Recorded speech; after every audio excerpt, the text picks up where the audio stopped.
زیادہ سوال جواب کرنے کی تمہیں کوئی ضرورت نہیں ہے۔ میری بہن آئی ہے، جاؤ کچن میں اور اس کے لیے لذیذ پکوان تیار کرو۔ میں اس کو مزید اس کے سسرال میں اب نہیں رہنے دے سکتا۔ میری اس بات سے میری بیوی کے چہرے کے رنگ اڑ چکے تھے۔ میں نے واضح طور پر اس کے تاثرات تبدیل ہوتے ہوئے دیکھے۔ وہ کچھ کہنا چاہتی تھی لیکن میں نے اسے آنکھ دکھا کے خاموش رہنے کا اشارہ کر دیا تھا۔ منہ بناتی ہوئی میری بیوی کچن میں جا کے کھانا وغیرہ تیار کرنے لگی، جبکہ میری بہن بنا کچھ بولے اس گھر میں موجود اپنے کمرے میں چلی گئی تھی۔ شادی سے پہلے وہ کافی ٹھاٹ باٹ والی زندگی گزارتی تھی۔ میرے گھر میں 2 کمرے تھے، ایک میرا اور ایک میری بہن کا۔ میرے ماں باپ کا انتقال بہت پہلے ہی ہو گیا تھا۔ میں نے اپنی بہن کو اولاد کی طرح پالا تھا، اسی لیے اس کی تکلیف مجھے اندر تک محسوس ہو رہی تھی۔ میری بہن جیسے ہی کمرے میں گئی، فوراً ہی میری بیوی میرے پاس آئی اور شکایتی نگاہوں سے مجھے دیکھتے ہوئے کہنے لگی، یہ کیا طریقہ ہے آپ کا؟ اس کو گھر کیوں لے کر آئے ہیں؟ لوگ سو باتیں بنائیں گے۔ بیوہ بہن کی عدت اس کے سسرال میں ہی ادا ہوتی ہے۔ میں نے بے ساختہ کھڑے ہو کے اپنی بیوی کے منہ پہ تھپڑ رسید کر دیا تھا اور اس کو غراتے ہوئے کہنے لگا، زیادہ بکواس کرنے کی تمہیں ضرورت نہیں۔ اگر زیادہ تمہیں مسئلہ ہے تو وہ رہا دروازہ، یہاں سے تم جا سکتی ہو۔ میری بیوی حیران نگاہوں سے مجھے دیکھ رہی تھی۔ یہ پہلی بار نہیں تھا، میں اس سے پہلے بھی اپنی بیوی پہ ہاتھ اٹھا چکا تھا۔ میری بیوی خاموشی سے کچن میں جا کے واپس کام میں جٹ گئی۔ رات کو جب ہم سب کھانا کھانے کے لیے بیٹھے تو اچانک ہی میرے بچے مجھے دیکھتے ہوئے کہنے لگے، بابا آپ پھپھو کا کمرہ اوپر منتقل کرا دیں، ہم سب بہت پریشان ہو رہے ہیں۔ ایک بیڈ پہ پھپھو کے ساتھ ہو کے سونا بہت مشکل ہے۔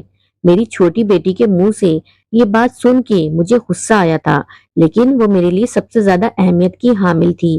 میری بہن حیران ہو کے اپنی چھوٹی بھانجی کو دیکھ رہی تھی جو اس کے آگے پیچھے گھومتی تھی۔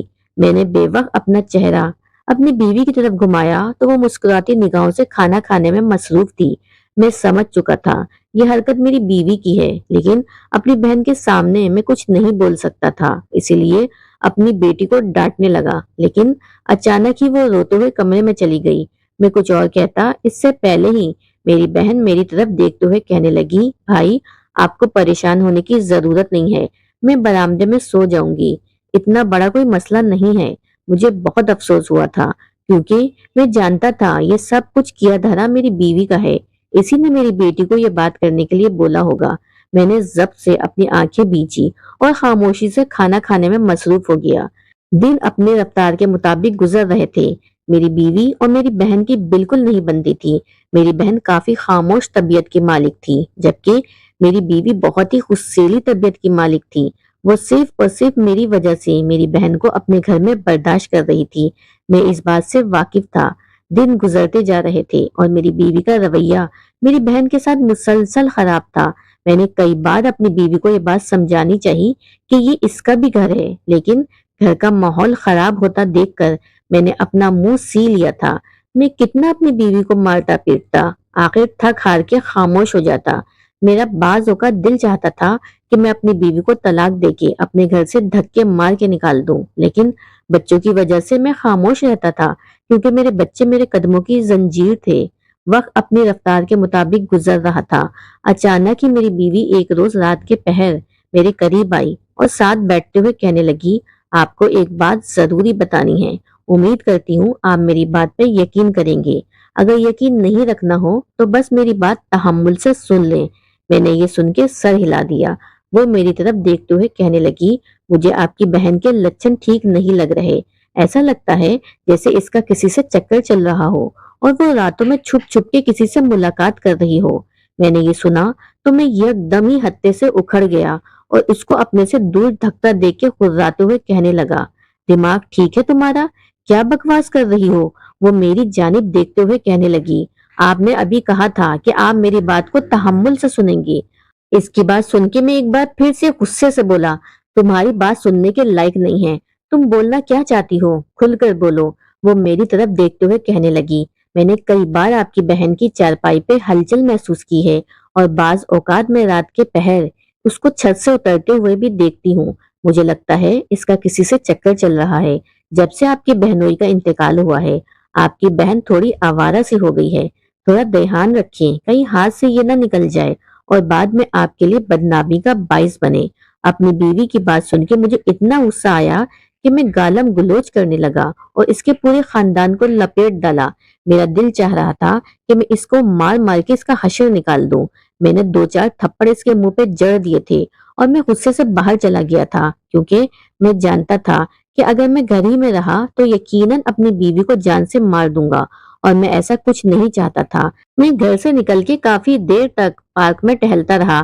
مجھے سمجھ نہیں آ رہا تھا میں کیا کروں۔ میری بہن کی ساس بھی یہی باتیں کر رہی تھی، اور اب میری بیوی کے منہ سے بھی ایسی باتیں سن کے میرا شک یقین میں بدلتا جا رہا تھا۔ شاید میری بہن غلط ہے، شاید اس کا کسی کے ساتھ چکر چل رہا ہو۔ ایسی بہت سی باتیں میرے دماغ میں گردش کر رہی تھیں، لیکن میں کوئی بھی قدم بنا ثبوت نہیں اٹھا سکتا تھا، کیونکہ میری بہن میرے لیے سب کچھ تھی۔ میں نے سوچ لیا تھا کہ اس کی عدت مکمل ہوتے ہی میں اس کی شادی کرا دوں گا۔ میں اس کو اپنے گھر میں مزید نہیں بٹھاؤں گا۔ اگر میری بیوی اور اس کی ساس کی باتیں سچ ہو گئی تو میری بہت بدنامی ہونی تھی، اور میں عزت والا انسان تھا، میں اپنی بدنامی نہیں کروا سکتا تھا۔ میں نے سوچ لیا تھا کہ میں اپنی بہن سے ان تمام تر باتوں کے بارے میں پوچھ کے ہی دم لوں گا۔ 2 دن بعد میری بیوی اتفاقی طور پہ اپنے میکے گئی۔ اس کی بہن کی شادی چل رہی تھی، جس میں وہ بہت زیادہ مصروف تھی۔ بچے ٹیوشن گئے ہوئے تھے۔ میں شام میں جلدی گھر آ گیا تھا۔ میری بہن گھر کے کام میں مگن تھی۔ مجھے دیکھتے ہی اس نے سلام کیا اور میرے سامنے چائے پانی رکھا۔ میں نے ایک نظر اسے دیکھا اور اپنے پاس ہی بیٹھنے کو بول دیا۔ وہ میرے پاس بیٹھی تو میں نے اسے تمام تر باتیں پوچھی، لیکن وہ خاموش رہی۔ اس نے مجھے کوئی جواب نہیں دیا۔ مجھے حیرانی ہوئی، لیکن میں نے خاموش رہنے میں ہی عافیت جانی۔ بہن سے ایسے سوالات کرنا مجھے عجیب سی کیفیت میں مبتلا کر رہا تھا، لیکن جو باتیں اس کے خلاف ہو رہی تھیں، میرا فرض بنتا تھا کہ میں اس سے یہ سب کچھ پوچھوں۔ 2 دن بعد میری بیوی کو میکے جانا پڑ گیا، کیونکہ اس کی بہن کی شادی تھی۔ بچوں کے پیپرز ہونے والے تھے، اسی لیے وہ بچے میری بہن کے سر تھوپ کے اپنے میکے جا چکی تھی۔ موسم خراب ہونے کی وجہ سے میں نے اس کی چارپائی اپنے کمرے میں ڈال لی۔ بیوی گھر پہ موجود نہیں تھی، اسی لیے وہ آرام سے میرے کمرے میں سو سکتی تھی، لیکن آدھی رات ہوتے ہی مجھے اچانک اپنی بہن کی چارپائی پہ ہلچل سی محسوس ہوئی۔ میں نے پلٹ کے دیکھا تو کمرے میں گھوپ اندھیرا ہو رہا تھا۔ تھوڑا آنکھوں کو کھول کے دیکھنے کی کوشش کی تو ایسا محسوس ہوا جیسے اس کی چارپائی پہ کوئی بیٹھا ہے۔ میں نے اپنا وہم سمجھ کے سر جھٹک دیا اور خاموشی کے ساتھ سو گیا۔ اگلے روز بھی مجھے یہی وہم ہوا کہ اس کی چارپائی پہ کوئی بیٹھا ہے، لیکن میں اس کو صحیح طریقے کے ساتھ نہیں دیکھ پا رہا تھا۔